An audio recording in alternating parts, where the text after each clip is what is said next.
Hi hello welcome back to my channel అండి. ఇవాళ దోసకాయ పచ్చడి చేద్దామని వచ్చేసాను. దానిలోకి కావాల్సిన ఇంగ్రీడియంట్స్ వేయించిన పల్లీలు, నువ్వులు, దోసకాయలు, పచ్చిమిరపకాయలు అండ్ టమాటో అండి.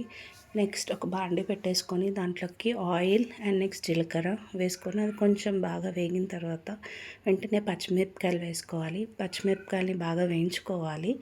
దాని తర్వాత దాంట్లోకి ఒక టమాటో అండ్ నెక్స్ట్ నువ్వులు అవి రెండు వేసుకొని కొద్దిగా మిక్స్ అవ్వగానే అందులో కొంచెం పసుపు అండ్ నెక్స్ట్ మనం కొన్ని దోసకాయ ముక్కలు కూడా అందులోకి వేసుకుంటే మనకి కొంచెం కలుపుకోవటానికి ఈజీగా గ్రేవీ లాగా వస్తుంది.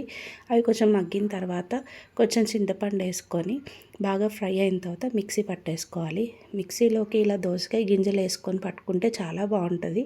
ఫస్ట్ ఏం చేయాలి అంటే పచ్చిమిరపకాయలు, పల్లీలు మిక్సీ పట్టుకొని దాని తర్వాత ఈ టమాటో, నువ్వులది అండ్ నెక్స్ట్ దోసకాయ ముక్కలు అవన్నీ దోసకాయ ఇవి కూడా వేసుకొని మిక్సీ చేసుకుంటే బాగుంటుంది.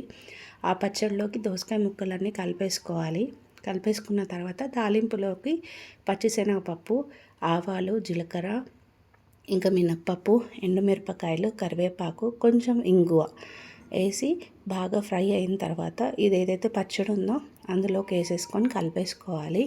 కలిపేసుకొని మనం సర్వ్ చేసుకునేటప్పుడు ఒక ఆనియన్ కట్ చేసి వేసుకుంటే చాలా బాగుంటుంది. వేడి అన్నంలోకి చాలా బాగుంటుంది. ఇంకా దంచి చేసుకున్నా సరే ఇది బాగుంటుంది దోసకాయ పచ్చడి. బట్ ఇప్పుడు మనకు అందరికీ మిక్సీసే కాబట్టి మిక్సీలోనే కొంచెం కచ్చా పచ్చాగా చేసుకుంటే బాగుంటుందండి. Thank you for watching. Like, share and subscribe. Bye.